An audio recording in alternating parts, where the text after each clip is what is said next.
बिस्मिल्लाहिर्रहमानिर्रहीम। गुड़ वाली चाय आज का टॉपिक है और ये मेरे हाथ में गुड़ है। मैंने एक प्रोग्राम किया था गुड़ और शक्कर और देसी चीनी के बारे में कि इसमें क्रोमियम होता है और ये इस्तेमाल करना चाहिए। तो मेरी वीडियो देख के कुछ दोस्तों ने, अजीज़ों ने, रिश्तेदारों ने हमें गुड़ जो है वो भेजा है। तो इस वक्त भी मेरे हाथ में चाय का कप है जिसमें चाय है।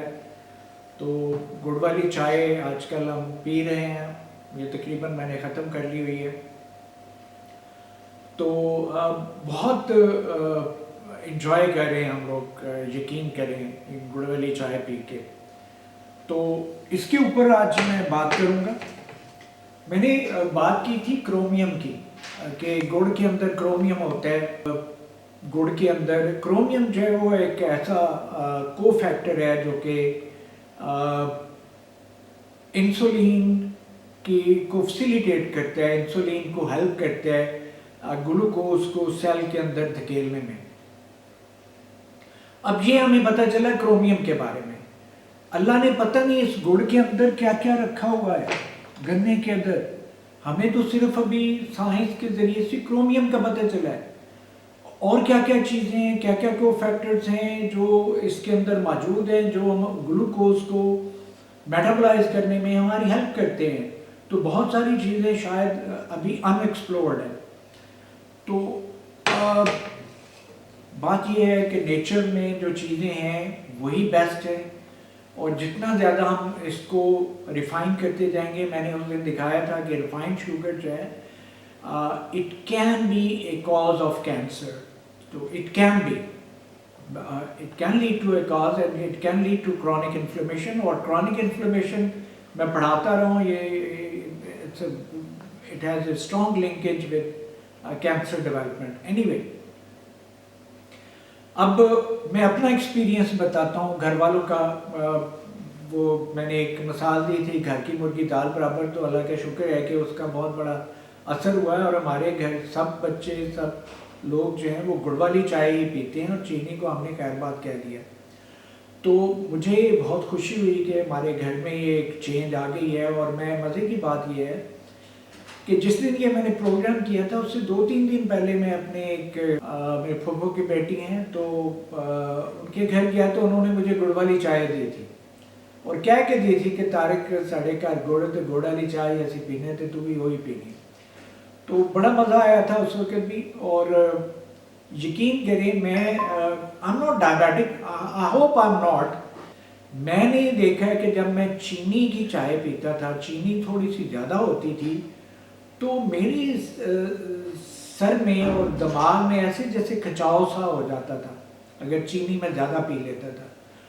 तो अब गुड़ वाली चाय पी रहे हैं तो गुड़ का, चूँकि ये कोई चम्मच के ज़रिए वो उस तरह नाप तो इतना इसका अच्छा नहीं है, और ये डलता चाय के अंदर है क्योंकि सब लोग पीते हैं।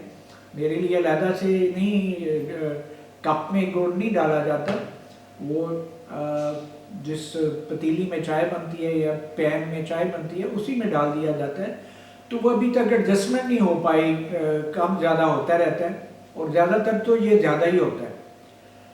तो पहले होता था कि जब ज़्यादा चीनी होती थी तो मैं आधा कप पी के मैं छोड़ देता होता था। अब मेरा एक्सपीरियंस क्या है, मैं पूरा कप पीता हूँ और मुझे कोई इल फीलिंग नहीं होती, बल्कि मैं मेंटली बड़ा लाइट फील करता हूँ। ये मेरा एक्सपीरियंस है जो मैं आपसे शेयर कर रहा हूँ। रिफाइंड शुगर का तो हमें पता चल गया।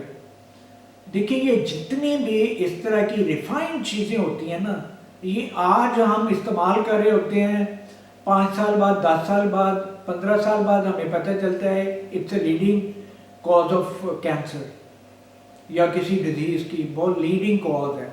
तो काइंडली इस तरह की चीज़ें इस्तेमाल ना करें, नेचुरल चीज़ें इस्तेमाल करें, नेचर के करीब रहें, आपकी हेल्थ अच्छी रहेगी। आपको मैं बताता हूँ, मैं चूँकि मेरा एरिया है, मैं पढ़ाता रहा हूँ ऑन्कोलॉजी, तो मैं पढ़ाता हूँ ये जो केन के अंदर, जो कैन के अंदर जो प्रिजर्व्ड फ्रूट्स हैं या चीज़ें हैं, they are associated with cancer. तो अब आप देख लें कि हम समझते हैं कि जो पाइनएप्पल है एक बहुत खूबसूरत टीन पैक में पाइनएप्पल प्रिजर्व्ड है और हम घर ले जाते हैं। इस तरह की जितनी कैंड आइटम्स हैं वो it's a cause of, it can be a cause of cancer और ये एसोसिएटेड है। तो ये आज हमें पता चल रहा है। जब ये मार्केट हुई थी तो इनको बड़ा अप्रिशिएट किया गया था। तो कहने की बात यह है कि अभी कल कोई पता नहीं आपको क्या सुनने वाले हैं, तो आप क्यों इस्तेमाल कर रहे हैं। अगर हम गुड़ इस्तेमाल करके अपने आप को बचा सकते हैं तो बड़ी इजी इशू। बाकी मैं बहुत सारी वीडियोस देखता हूँ, लो कार्ब डाइट, फ्लां कार्ब डाइट। भाई आप देखें आपके जो मसल्स हैं, मसल्स में प्रोटीन जो है वो बनाती हैं बेसिकली स्ट्रक्चर्स। जो एनर्जी सोर्सेज है वो ग्लूकोज है, मेन एनर्जी सोर्स ग्लूकोज है। तो भाई आप लो कार्ब क्यों ले रहे हैं। आप शुगर लें, आप अच्छी किस्म की शुगर लें जो हजम हो जाए, जो मेटाबोलाइज हो जाए, जिसमें अल्लाह ताला ने मेटाबॉलिक फंक्शंस भी रखे हुए हैं। तो आप वो वाली शुगर लें। अगर आप शुगर नहीं लेंगे तो आप एनर्जी कहाँ से बनाएंगे जो आपने काम करने हैं और ये वो जो एक्टिविटी करनी है। इस तरह तो आप वीक से वीक होते जाएंगे। और इसीलिए देखते हैं आप कि शुगर के पेशेंट हैं वो कमज़ोर से कमज़ोर होते जाते हैं, क्योंकि वो चीज़ें नहीं खाते पीते उस तरह से। तो कोशिश करें। और low sugar is also very dangerous. तो आप वो चीनी को छोड़ के गुड़ का इस्तेमाल करें और अपना एक्सपीरियंस मेरे साथ शेयर करें। मैं आपका एक्सपीरियंस, जिन लोगों को शुगर है स्पेशली, उनको मैं रिक्वेस्ट करूंगा कि आप गुड़ वाली चाय इस्तेमाल करके, गुड़ वाले चावल यूज़ करके आप अपना एक्सपीरियंस तो शेयर करें कि आपकी क्या फीलिंग्स है। मैं ये नहीं कहता कि आप जो शुगर कंट्रोल के लिए टैबलेट यूज़ कर रहे हैं या इंसुलिन यूज़ कर रहे हैं, मैं उसको ये नहीं कहता कि आप वो बंद कर दें, भी वो भी करें और साथ ये करके देखें। तो अपना एक्सपीरियंस शेयर करें, इंशाल्लाह मुझे बड़ी खुशी होगी। और मैं चंद दिन पहले मेरे साथ ही गांव है FDA सिटी के करीब ही झंडा वाला, और मुझे डराया भी गया कि रात के वक्त बाहर नहीं जाना। मैं गया, खैर वहाँ पे डरने वाले दिन तो मैं पैदा ही नहीं हुआ। एनीवे, तो मैं वहाँ गया और मज़े की बात यह है कि वहाँ पे मुझे गुड़ वाली चाय पेश की गई। इसलिए मैं उस गाँव का जिक्र कर रहा हूँ। और मुझे खुशी हुई, मैंने उनसे पूछा कि आप गुड़ वाली चाय पीते। कहते जी ऐसे तो सारा घर गुड़ वाली चाय पीते। तो दैट वाज एक्सीलेंट, मुझे बहुत खुशी है। तो अब मैं एंड पे आप लोगों से एक रिक्वेस्ट करूँगा, अगर आप माने तो। अगर मुझे बहुत खुशी होगी अगर आप अपना कोई क्लिप, अपनी आप कोई तस्वीर प्लेट में गुड़ रख के और गुड़ वाली चाय पीते हुए अपना क्लिप भेज दें, तो मैं अगली वीडियो इसके ऊपर बनाऊंगा विद अनदर एंगल, और उसमें मैं आप लोगों की जो है ना तस्वीरें भी शेयर करूंगा।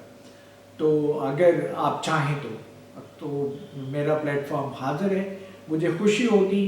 और मज़े जो बड़ी बात है वो मैं करने जा रहा हूँ कि ये अगर अच्छे घरों से ये तस्वीरें आएँ और ये क्लिप्स आएँ तो मुझे ज़्यादा खुशी होगी। क्योंकि ये जब मसला हुआ था ये यूरोप में इसका BSE का, मैड काउ डिजीज़ का, तो उस वक्त अब मैड काउ डिजीज़ में ये होता था कि जिस एनिमल को मैड काउ डिजीज़ हुई होती थी उसको उसका गोश्त खा लिया जाता था। तो वो प्रियन बेस्ड बेसिकली डिजीज़ है। तो वो इंसान को भी हो जाती थी 5-7 साल बाद, 10 साल बाद। इसका इंक्यूबेशन पीरियड बहुत लॉन्ग है। तो एनीवे, तो वहाँ पे गवर्नमेंट ने क्या किया, या उन्होंने जो अपने मिनिस्टर थे, रेलेवेंट मिनिस्टर, उनकी बेटी को टीवी के सामने पेश किया कि ये जो बीफ बर्गर है ये खाएंगी, लेकिन उस बच्ची ने रिफ्यूज़ कर दिया था। तो कहने की बात यह है कि लोगों को अगर कायल कर रहे हैं तो ज़ाहिर है अगर बड़े लोग जो अच्छे घरों से हैं वो लोग सामने आएंगे तो सब पाकिस्तानी जो हैं वो गुड़ पे शिफ्ट हो जाएंगे, और ये बहुत अच्छी बात होगी हमारे लिए कि हमारे लिए एक एजाज़ होगा कि हम एक अच्छी और सेहतमंद कौम बन जाएं, और ये शुगर के जो मसले मसाइल इतने ज़्यादा बड़े हुए हैं इससे हम बाहर निकल आए। तो मैं चाहूँगा कि आप लोग प्लीज़ अपनी वीडियो या अपना क्लिप, ख़ासकर जो शुगर पेशेंट है वो अपना एक्सपीरियंस भी मुझे व्हाट्सएप कर सकते हैं। मैं व्हाट्सएप नंबर आप यहाँ पे इस वीडियो के एंड पे दे देता हूँ, वो दे दूँगा, और आप मुझे खुशी होगी अगर आप शेयर करें तो। Thank you very much. इंशाल्लाह दोबारा फिर हाज़िर होऊंगा किसी और एक्साइटिंग टॉपिक के साथ। तब तक अल्लाह हाफिज़।